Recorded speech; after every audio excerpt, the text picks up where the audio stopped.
ஒரு குடும்பத்தில் வந்து நம்ம ஒரு ஆண்மகனாக பிறந்துட்டோம் அப்படின்னாவே அந்த குடும்பத்தோட கஷ்டம் நஷ்டங்கள் இன்பங்கள் துன்பங்கள் எல்லாத்தையும் வந்து அனுசரித்து இழுத்து போகணும். அதுதான் ஒரு ஆண்மகனின் அழகு.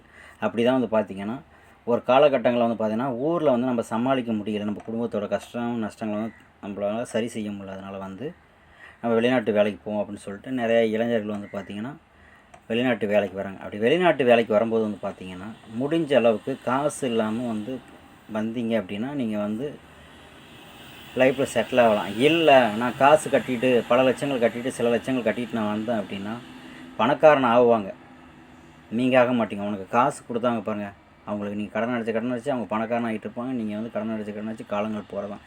அதை பற்றி தான் இந்த வீடியோவில் ஃபுல் டீட்டெயிலாக பார்க்கணும். வணக்கங்க, இது உங்கள் ராம்குமார்.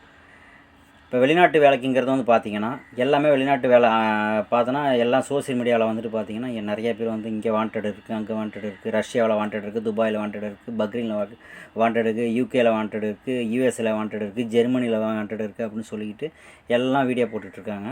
ஸோ அந்த வேலைக்கு யாராவது சக்ஸஸ்ஃபுல்லாக போயிட்டு இருந்தால் நான் கொண்டு வந்தாங்க, இது வேலை பார்க்குறாங்க, எவ்வளோ சம்பளம் வந்துச்சுன்னு இது வரைக்கும் யாருமே வந்து ப்ரூவ் பண்ணியிருக்க மாட்டாங்க.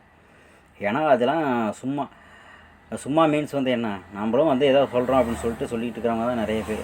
நல்லா வெளிநாடுகளில் வந்து பார்த்திங்கன்னா லேபராக ஒர்க் பண்ணுறவங்க நல்லா ஒர்க் பண்ணிகிட்டு இருக்கிறாங்க, வச்சுக்கிட்டு இருக்காங்க அப்படின்னா அவங்க ஒரே வார்த்தை சொல்லுவாங்க, தம்பி வெளிநாட்டு வேலை வந்து மாட்டிக்காத, முடிஞ்ச அளவுக்கு இங்கே வெளிநாட்டு கட்டி வர காசை வச்சு நீ ஊரில் ஏதாவது பிஸ்னஸ் ஸ்டார்ட் பண்ணிக்க அப்படின்னு தான் சொல்லுவாங்களே தவிர நீ வெளிநாட்டு வேலைக்கு வா அப்படின்னு சொல்ல மாட்டாங்க. இது வந்து இளைமறைக்காயாக சொல்கிறது, நான் கஷ்டப்பட்டுட்ருக்கேன், நீ வராத ஊரில் பிஸ்னஸ் ஸ்டார்ட் பண்ணி. அப்போ அவங்க என்ன சொல்கிறது, நீ நல்லா சம்பாரிச்சிட்டு இருப்ப, நான் சம்பாதிக்க கூடாதா அப்படின்னு சொல்லிட்டு வருவாங்க. காட்டை அடகு வச்சுட்டு வரவங்களும் இருக்காங்க, அக்கா தங்கச்சி கல்யாணத்துக்கு வச்சுக்கிற நகைகளை கொஞ்சம் அடகு வச்சுட்டு வரவங்களும் இருக்காங்க. அப்புறம் வந்து பார்த்திங்கன்னா யார்கிட்ட வட்டிக்கு 5 வட்டி 10 நம்ம தான் வெளிநாட்டில் போய் சம்பாதிக்க போகிறோமா சொல்லிட்டு 5 வட்டி 10 வட்டிக்கு வாங்கி கட்டிட்டு வரவங்களும் இருக்காங்க வெளிநாட்டுக்கு.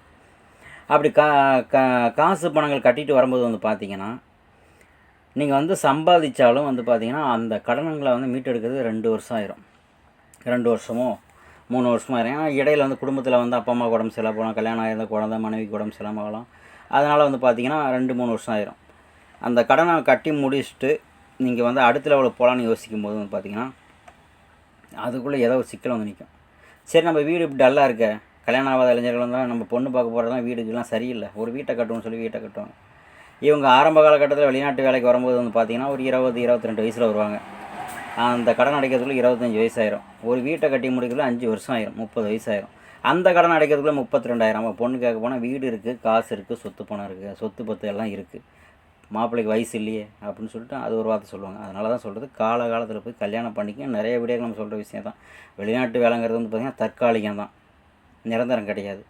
அந்த கல்யாண வயசில் போய் கரெக்டாக கல்யாணம் பண்ணிங்கன்னா உங்கள் லைஃப் வந்து சுமத்தாக போயிட்டு, நீங்கள் கல்யாண வயசை கடந்து போய் மேரேஜ் பண்ணிங்கன்னா நீங்கள் பல சிக்கல்கள், இன்றைக்கி பணத்து சிக்கல் ஒரே சிக்கல் மட்டும்தான், நாளைக்கு வாழ்க்கையில் வந்து பல சிக்கல்கள் வரும். இலைமறைக்காயாக சொல்கிறாங்க, பல சிக்கல்கள் வரும். அப்புறம் திரும்ப அந்த கடனை வீட்டு கடனை முடிக்கிறதுக்குள்ளே வந்து பார்த்திங்கன்னா 32 வயசு. அப்புறம் போய் கல்யாணம் பண்ணுவோம், ஒரு 33 வயசில் போய் கல்யாணம் பண்ணுவீங்க. கல்யாணம் பண்ணால் அதில் ஒரு கடன், ஒரு 3 மாதம் 2 மாதம் கல்யாணம் பண்ணிட்டேங்கிறது திரும்ப வந்துடுங்க. அந்த கடன் அடைக்கிறதுக்கு வந்து 35-37 வயசு ஆயிரும். அப்புறம் குழந்தை ஸ்கூல் சேர்த்து வைக்கிறதுன்னு சொல்லிட்டு ஒரு 40 வயசு, அது காலேஜ் முடியலாம் 50-60 வயசு. இப்படி வெளிநாட்டிலே வாழ்க்கை முடிஞ்சிடும். இதுக்கு வந்து பெஸ்ட்டு சொல்யூஷன் என்னென்னா, நீங்கள் வெளிநாட்டு வேலைக்கு வாங்க, வர்றது தவறு கிடையாது. குறைவான காசு கட்டிட்டு வாங்க. அதிகமான காசு 2 லட்சம் 3 லட்சம் 4 லட்சம் அந்த காசை வச்சு ஊரில் பிஸ்னஸ் ஸ்டார்ட் பண்ணுங்கள்.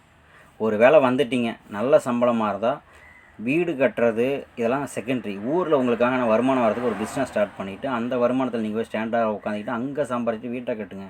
நீங்கள் வீட்டை கட்டியும் கடைசி வரையும் வெளிநாட்டு வேலையை நம்பி வீட்டை கட்டிட்டு வச்சுட்டு இருந்தீங்க அப்படின்னா கடைசி வரைக்கும் அந்த வீட்டில் போய் நீங்கள் வந்து ஒரு வருஷம் கூட போய் நிம்மதியாக போய் படுத்துங்கிற அளவுக்கு கூட உங்களுக்கு டைம் இருக்காது, கடன்காரன் துரத்திக்கிட்டே இருப்பான். ஸோ அதனால் வந்துட்டு முடிஞ்ச அளவுக்கு வெளிநாட்டு வேலைகளுக்கு வந்து இந்த காட்டை விற்றுட்டு வரேன், இந்த வீட்டை விற்றுட்டு வரேன், அடகு வச்சுட்டு வரேன், இந்த நகையை வச்சுட்டு வரேன் அப்படின்னா வர கையில் காசு இருந்தால் கட்டிவாங்க.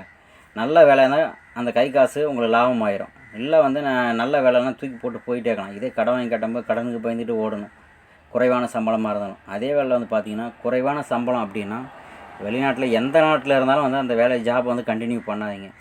இது இல்லாட்டா அடுத்து ஒரு ஆப்பர்ச்சுனிட்டி இருக்குதுன்னு சொல்லிட்டு வந்தோம், ஒரு எக்ஸ்பீரியன்ஸ் கிடச்சி அப்படின்னு சொல்லிட்டு இங்கே எப்படி வெளிநாடுகளில் நம்ம ரெகுலராக 4 மணிக்கு ஏஞ்சி வேலைக்கு ஓடுறோமோ அதே வேலையை ஃபாலோ பண்ணி ஊரில் வந்துட்டு ஒரு பிஸ்னஸ் ஸ்டார்ட் பண்ணி ஓடுங்க. ரோட்டில் ஒரு பழக்கடை போட்டாலும் வந்து சில பல ஆயிரங்களை வந்து சம்பாதிக்கலாம். ஸோ அதனால் வந்துட்டு பிழைக்கிறதுக்கு வழிகள் ஒன்றும் இல்லாமல் கிடையாது. முடிஞ்ச அளவுக்கு காசு சேமிச்சுட்டு ஒரு பிஸ்னஸ் ஸ்டார்ட் பண்ணிட்டு அதுலேருந்து அடுத்தடுத்த வேலைங்க செய்யும்போது உங்களுக்கு வந்து வருமானம் வந்துக்கிட்டே இருக்கும்.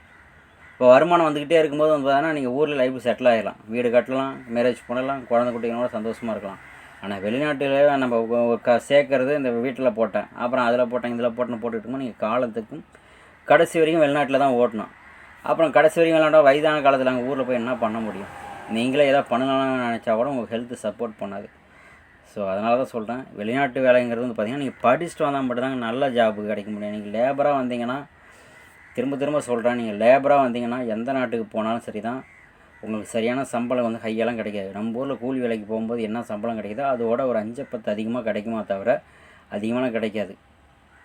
ஸோ அதனால் வந்துட்டு நான் வந்து ஒன்றுமே படிக்கலைங்க, நான் கூலி வேலைக்கு போகிறேங்க வைக்கிறேங்க, அந்த வேலைக்கு போகிறேன் இந்த வேலைக்கு போகிறேன்னு சொல்லிட்டு வந்து காசை கட்டிக்கிட்டு அப்புறம் நான் இங்கே வந்து மாட்டிக்கிட்டேன், என்னை காப்பாற்ற யாரும் இல்லை அப்படின்னு சொல்லிட்டு வச்சுட்ருக்காதீங்க. அப்புறம் கடன் சொல்லிட்டு வாழ்க்கையை முடிஞ்ச அளவுக்கு படிங்க.